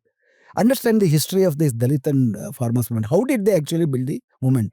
The example of Dalit leaders is actually illuminating and is always inspiring, no matter what they have become today, many of them. But how they built the movement, that is an example that we have to follow even today. They went without any protection to each and every village. They used to stay in the villages. They used to mobilize people. Dalit was a kind of name to include all the oppressed. And what was the biggest Dalit movement during 1978? It was a movement against atrocity committed against a Kumbar woman in Kolar, Anusuyamma. And against that, Wakkaliga progressives, Lingayat progressives, Dalits, everyone actually mobilized in a big way. And how did that happen? That happened because that was the milieu there, and people actually went to the people, stayed with them. That was the kind of activism of subaltern activism. And whenever there used to be a big movement, a mobilization of the people to Bangalore, people used to travel ticketless. I don't know if you have traveled. In my student days in activist, we used to travel ticketless. If we were caught, we were actually spending one day or one night in the prison, and we used to travel again ticketless. That was because we didn't have money.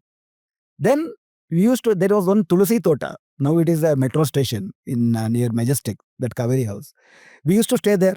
People, not me, in the sense, people used to come there, have half chitrana, half tea, and mobilize without chappals to Vidhan Sauda. Get out them. There was that militancy, commitment, and that's how people were mobilized. People had a kind of confidence on the leadership. Slowly, by 83, there is a story. Ramakrishna Hegde came to power in 1985. He actually threw open the provisions of co-opting them. Slowly, we thought the state is a friend of us. So ideologically, politically, that has changed now.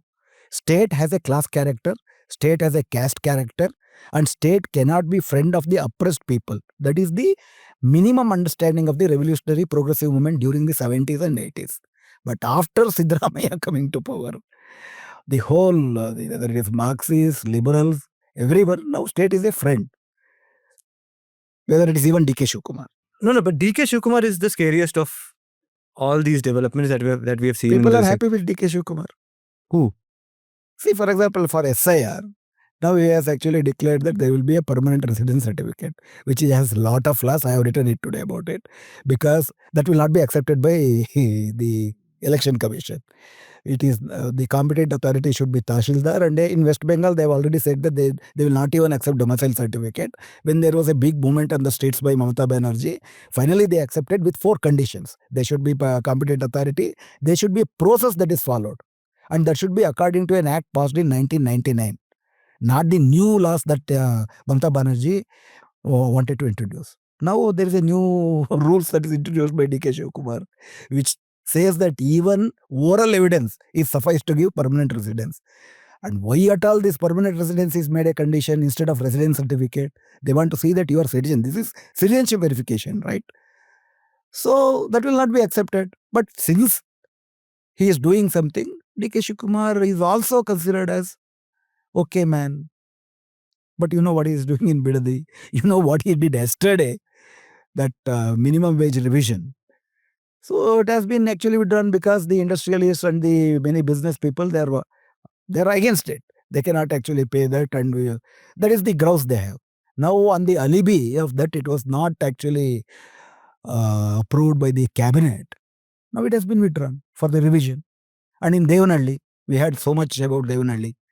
Now those people who want to surrender their land voluntarily, this place is increased to December, and minimum price that they would be given is 2.7 crores.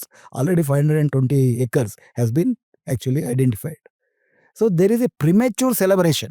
And or for example, this internal reservation. What kind of betrayal it is? The whole, according to Nagmohan Das committee report, the 5 lakh Dalit nomads, they belong to most backward. There was 4 categories: most backward, more backward, backward, and relatively developed. They belong to the most backward. Lambanis, Bovis, Korma, Korchas were considered as relatively developed than these 3 things. This group has been actually added to the most developed. What happened to Baba Budan Dargah? We were promised that there will be no Archak name.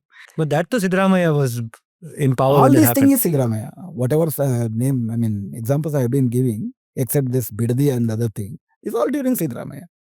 Siddaramaiah means it is the whole cabinet, including DK Shivkumar. He could not. What happened to that Kantaraj committee report? Why it was actually why the drama of accepting Hegde report? Why the new drama of that new report a day before he resigned? It will not be accepted in the court of law because you have a census. This survey, upper caste people did not participate. Already they have filed a case in the court saying that it cannot be a survey that should be accepted, knowing fully well. And you have Naxalites who are surrendered. They're still languishing in jail. But compare that with Telangana and Chhattisgarh. Those who surrendered, they are not in jail. No, but I'm just saying that there is something of a break with the emergence of a DK Shivkumar from the past. because I feel like this is a person who's unapologetically apolitical. Not apolitical, but he's non-ideological. He's a congressman. So there are so many people who can be called a No. congressman, but When I say congressman, I say it with some particular kind of. no, that is as far as the party is concerned. But saying that okay, he's a congressman, his loyalty matters and all that. But from the public point of view, he is not somebody who presents any ideological alternative. Neither is that Revanth Reddy character, and both of them have these. Some kind of umbilical connection with the RSS and the sympathies and all of these things. Exactly. This has never been the feature of a Vokaliga leader in the past in Karnataka, or has it? SM Krishna comes on the back of this, oh, I'm, foreign educated, IT, modern. Deve Gowda is coming with some kind of, at least there's a trope. There's a trope that you can poke holes into that trope and that narrative. But nevertheless, there's a pretense at some decency, some kind of a, saying that I am here for a higher ideal. Whereas this man comes and he is not laying claim to any higher ideal. Neither is that Revanth Reddy character. Who said Hydra, Hitler's Hydra is my actually. Yeah. And he says Namaste Sadavasya. There is absolutely no pretense. See, I still feel that pretense shows that there is some need to kind of, there you are. Actually, that's the point. That's the where I wanted to actually drive also. I have a theory. Always we actually compare Vajpayee with Advani, Advani with Modi, Modi with Yogi. So we think it was better. My point is this. Every era, they can only do a particular thing in a way that they can do. For example, you will be amazed to know in 1969 election manifesto, Bharatiya Janasangh manifesto actually mimicked Communist Party. They said that only 4 slabs of salary should be given in the industry. Why? Because that was the Yuga Dharma of 1969. You could not imagine, there could not have been a Modi in 1969. Modi could have emerged only in a social, economic, political milieu of 2002. And a yogi could emerge and succeed if we don't know what. And a worse person than yogi may also come in the coming days. So this is the era in which pretensions are not required. Siddaramaiah also did not pretend in the second tenure, according to me. He was open because this era will actually can take that. So there is a saying, no, every country gets the fascist it deserves. So every era gets the fascist that it deserves. So this is the era where people's movement are so weak. See, always Doraiswamy used to say that when only there are lakhs and lakhs of people on the street, even a fascist government will have to actually answer to them. When you don't have that, and he used to actually propagate a kind of a moral citizenship. He never wanted to go and bow before the chief minister. He would not be happy if a chief minister holds his hand. Now, it so happens that we actually arrange our movements in such a way that a minister will come to our Freedom Park and receives our memorandum, and that is our victory. And prior to that, we would have a lot of bargaining with him to come. We should compel him to come. That is the people's protest. For example, in 1986, I don't know whether you remember this, there was one K.S. Sharma who used to mobilize unorganized workers. 50,000 workers actually gherowed Vidhan Saudha in its fullest sense. There was no business in Vidhan Saudha, 50,000. That was the last time when actually there was a real Vidhan Saudha chalo. And after that, there was this 133, section 33, section 144 that was actually imposed on them. So I find a link between the lack of people's mobilization, lack of that idea, lack of that material representation of that protest on the street, and the kind of no need of pretense. There is a link to that.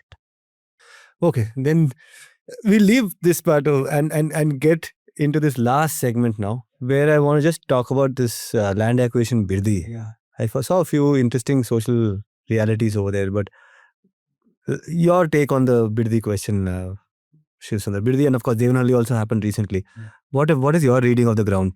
See, there are 2 factors. The farmer movements always had this dichotomy. In fact, there used to be a landless movement, landless farmers movement. There used to be farmers movement. Post 90s, whatever has been in the fray in the name of farmers movement, even Asadi makes this point, Professor Asadi makes it point very clear. It is a new people's movement, but serving the middle class of the farmers. That's why market, remuneration, MSP, these are the issues. They are the real issues. Here the perpetrator and the enemy is the corporate class, and they are exploited. But in this whole bargain, the question of the landless actually does not come into the forefront. Even in the farmers' movement in Delhi, for example, in 2020, it was BKU Ugrahan who maintained that this issue should be brought into the forefront, and also we should help the farmers to fight for this MSP. There was that clarity among the farmers' movement. But because of the lack of landless movement in Karnataka, historically speaking, farmers' movement have sympathetically addressed the landless, but essentially it has been a movement against the corporate class, against the state. In the given political economic milieu, where corporate class is the biggest beneficiary of this whole regime, this movement is also progressive. But then there is a dichotomy. For example, as I study and find it, agriculture is not a big incentive for the youth, rural youth today. They want to actually go away. But after COVID, people are finding that at least you have a piece of land, you can go back, because these cities can always throw you out. And there is also that problem. City is not actually generating jobs. And earlier, in the first 2 decades of the 90s, whatever it promised, that's not happening. That's why a small interest again to go back to the land is emerging, but it is not predominant even today. So the question of land still remains. Land as a sustenance, to retain land as a sustenance.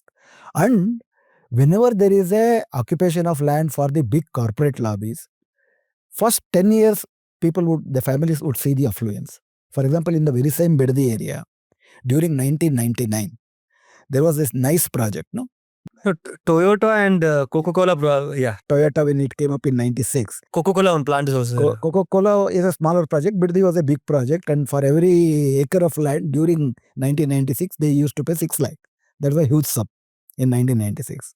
And in 1999, when this BMIC project came up, Ashok Kenny and others, as an activist, we used to go to villages and mobilize people against that project. And in one or two villages, we found a lot of resistance, because they say that they will pay us more than 7 lakh rupees.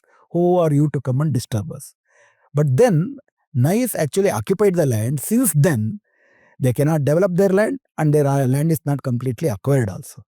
This has given a concrete experience of how corporate will betray them. So that's why even a small landholder, for example, in the Bidadi area, including the small landholders who have 1 acre and 2.5 acres, they are not happy even with 2.5 crore rupees.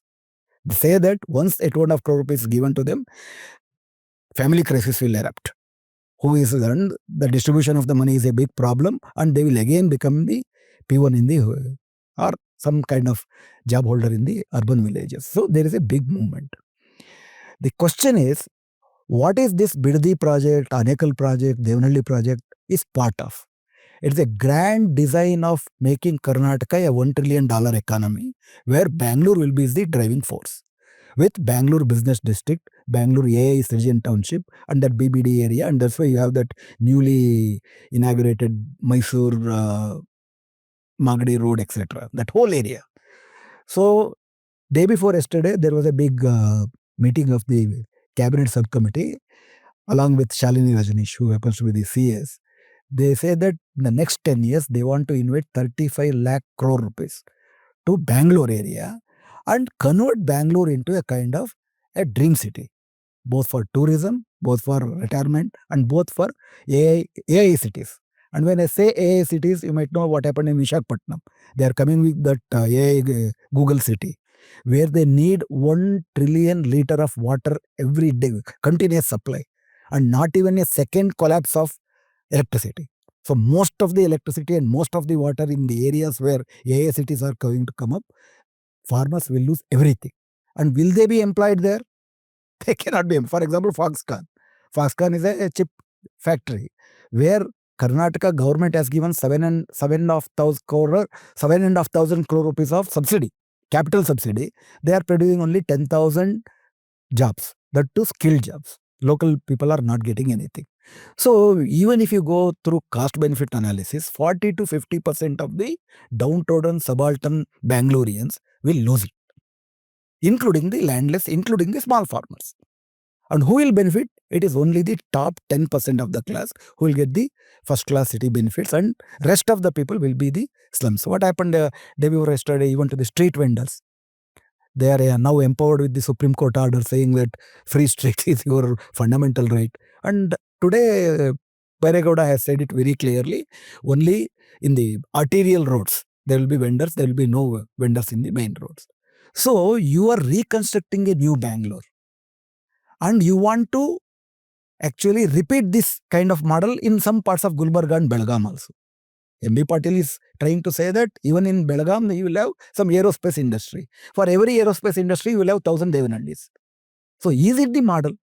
That comes to the mode of production, that comes to the mode of development also.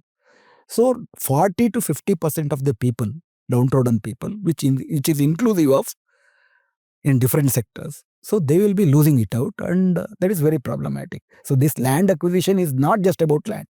It is the question of what kind of development, what kind of Bangalore, what kind of Karnataka, and what will be our future in that Karnataka. That is all destined now. No, this is, of course, I mean, this is a very powerful, analysis of the situation, of course, in terms of how we are transforming beyond recognition. But in this, I found a very interesting voice, since you brought about the downtrodden and that entire question. When you look at the collapse of an old order and a very brutal system replacing it, but that brutal system is blind to the old order. It comes with a baggage of new kinds of economies, new kind of opportunities. And the reason I say this is because in the case of Mangalore SEZ back in the day, we were looking at how different castes and different communities were responding to the notification. Dalits over there had a very interesting take.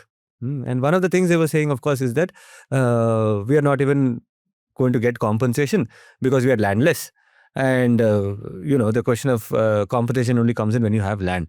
Bidadi, of course, that one question came in, saying that there are very few Dalits over there who have land. And so therefore, for them, there is no compensation. But then there is loss of livelihood. How do you compensate that? That is one interesting dimension that emerged. The other thing was that these people are landless also because of a lethargy in the implementation of the state's policy and program, because there are Gomala lands over there on which there are lots of petitions under that Form 53, I think. No, it's called 53, 57. 34 lakh forms are actually pending. The petitions are pending. And in those 3 villages, there are a few thousand such applications. But what will the government do every time it goes to acquire land? It sees Gomala land as its own land, saying government land. And government land in the eyes of the bureaucrat is government of Karnataka, not government of the people, right? Somehow as though these are two different things, right? It is because it is government land that poor Dalits are able to go and access that land, and without any contest, at least they're able to graze in those. Some places are even cultivated illegally, so to speak, right? All of that, suddenly the notification happens. The first places to be notified are the Gomala lands, which is actually Dalit claim land. So you've not done the redistribution yet, you have notified that. Then came this other section of people who are sharecroppers.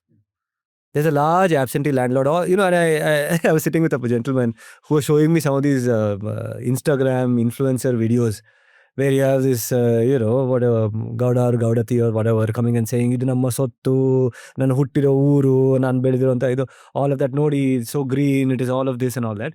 Saying that, do you know this person doesn't live here? I know this person doesn't live here. This person lives in Bangalore, this person lives in Hyderabad or Delhi or whatever. But then they've come back, and they come back, why? Because it's a farmhouse for them now, right? All of this, and saying that these are the people in whose lands we are actually sharecroppers. Silk, sericulture is a very big thing. Every month there is a revenue. They're saying, but when this acquisition happens, they're going to get the compensation, not us. So that's another category of Dalits over there. The third category, of course, is those few Dalits who have land. Yeah. There I discovered that not even one person has land. So these people are constantly talking about some water bodies, including a river in that place. in that notified area, saying that it'll all vanish and this water is what they're after and all that. And they said, which water? We have no access to water. They are describing it all the influencer videos that we are seeing today. The Bidadi so-called farmers, not so-called, I mean farmers only, let's call them. I mean, whatever, they are talking about how well irrigated it is. Whereas the Dalits are saying, our farms don't have that kind of irrigation. We are far away. Most of our farms are dependent on bore wells. Most of our farms are also inaccessible. They are landlocked. There is no access roads. The value is very low. So they are excited about the prospect of getting the same rate as everybody else. 2.7 crore for this land. Take it. Nobody will never again like get this kind of price. Now these 3-4 phenomena you would have seen in different scenarios. This is not new. How do you... Yeah, I have told you, we have actually witnessed this in 1999 when we actually went on mobilizing people against BMIC project. There are these sections of the people and these issues are very real and material. I'll give you some examples. The recent Karnataka statistics suggest there is 1 crore 11 lakh acres of land owned by Karnataka. 1 crore 11 lakh acres of land. And how many landless are there in Karnataka? How many petitions pending? 33 lakhs. So, it is not that there is dearth of land. There is not that government has to buy the land and give it to the Dalit farmers. There is own project. Even SASP, TSP, some amount is actually required that you can distribute the land. And this is, you said this 11 crore. 1 crore 11 lakh. 1 crore 11 acres. Revenue land. Owned by government. Forest or revenue land? Government revenue land. Revenue land in different names. There are some Gomala land. There is some not forest land. Forest land does not actually, they cannot even claim that it is government's land. That's not that apart. So land should be distributed, which has not been done. Whether it is Janata Dal, whether it is Congress government, they have not been doing that. Even today, the dignity of the Dalits will increase only by owning the land. Those who are landless, if you give the land, their dignity in their position in the land, position in the village, they will become landowner. Actually, one gentleman who was leading the Devanali struggle spoke about this, and instantly there was a counter which said that, for me, when land is being devalued, to come and own that land is not a big deal, one. And secondly, consider that land redistribution is not going to happen. I know that for a fact. So here is for me an opportunity to break out of the feudal order also. Because they gave the reference of this Toyota and this Coca-Cola plant, saying that today, this generation is working there and not at least in the farms. But there is a slavery, the modern slavery. Of course it is. In fact, but then you look at... I'll explain that. In fact, it is not to say that we have to revert back to feudal order. Yeah. Feudalism should be destroyed. When you talk about modernity, yes, modernity has come as a response to feudal order. But you have capitalist modernity. You don't have a socialist modernity. Socialism in not the derogative sense of it. Socialism in the sense of giving equal dignity, equal share of power, and that kind of emancipatory modernity. So there is a different modernity. There is a different solution to the feudal order. So you have to actually emphasize on that. But what is this particular project giving to them? This is actually enhancing the slavery. That's what I am trying to say. If this project comes in within 10 years, where will be the street vendors? Where will be the landless people? Where will be the slums? There will be not even Tanisandra and Kovilo. They will be thrown out of 50 kilometers are there, So what is waiting for them, waiting for us, who lose the land, is not a better life. It is worst life. Not that we have a better life today. And the solution is what? Not to go from bad to the worst. We have to change this, bring the demands of the landless for the emancipatory living in the existing arena, and that should be part of the discourse. That's what I was trying to suggest, that farmers' movement did not articulate it. In Karnataka, the farmers' movement actually went on articulating remunerative prices, which is necessary. MSP, that is necessary. Their fight against state, which is very much needed. Their fight now, later part, it became against corporate class, that is also necessary. But then where is the emancipatory potential within this regime for the landless? That question was not posed. Without that, there was a new experiment in Karnataka called Sarvodaya, where landless Dalit movement and also farmers movements came together, but it did not further the cause of the landless. So what is required is to further the cause of the landless and to change this modernity discourse into a real equalitarian socialist kind of modernity and socialist kind of setup, which is a long course, which will not happen today, day after tomorrow. It is a minimum 20 to 30 years project of grassroots level mobilization, getting back to those days of mobilizing the people, which I told about how we used to travel ticketless, etc. Whatever, not to ticketless. But then that kind of activism should be reverted back to. But activism today is in a kind of some comfort zone. There should be some shock to that and get back to that. I think we are heading towards that. The conditions are getting created on their Conditions are creating. If you are not going to attend to that, you will be thrown into dustbins of the history. And those who can attend to that, they can create history. That is the juncture we are in. At least that's the closest, I suppose, this time we have come to talking about some solutions. And this is, of course, the basic theory, which is that the conditions are there. And exactly. You should understand when you say conditions, it is not in the generic sense. We have to understand it's in the concrete sense. When you say capitalism, what is this capitalism? When you say crony capitalism, what is the nature of the crony capitalism? When you say the system, what is the kind of system? What is the architecture of it? How are the classes are exploited? So what is the source of exploitation? So where you have to intervene so that the exploiting class will be thrown into crisis and the exploited class is mobilized. This concrete analysis with intersectionality. When Marx said class, it was not an economic class. That is one biggest kind of misunderstanding we have about Marx. Marx said social class, which is inclusive of non-economic oppressive categories also. Unless we reinvent that and re-articulate that and re-understand that in the present setup, I think new thing will not emerge. I think now situation is demanding not generic answers, concrete answers, concrete understanding. That's what even Lenin said, concrete understanding of concrete things. Okay, we'll close on that note, Shivasundar. Thank you so much. Concrete solutions.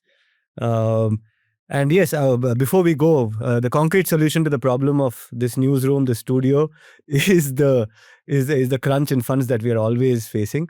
You can solve that 500 rupees at a time. 500 rupees is a subscription we have, Shivasundar. We are saying 500 a month for a year. It's a lot. But do you see subscription as, this was one thing I wanted to ask you for a long time, because you're also a journalist. I mean, in independent media spaces now we are talking about this subscription model. Do you think that's the future? I think that if you want to remain autonomous, independent, not just alternative, that is the only solution. If you depend upon parties, ruling class, elites, they will dictate terms. So those so-called alternate journalism who are dependent on that, I don't think they are doing real and independent autonomous journalism. That is the only way out. People should pay for what they receive. For the quality, they should give quantity. Also. I said it, not Shivasundar. Yeah. This was What's Your ISM. Thanks for watching. I'll see you in the next episode. Thank you very much, Shivasundar. Thank you, Sudipto.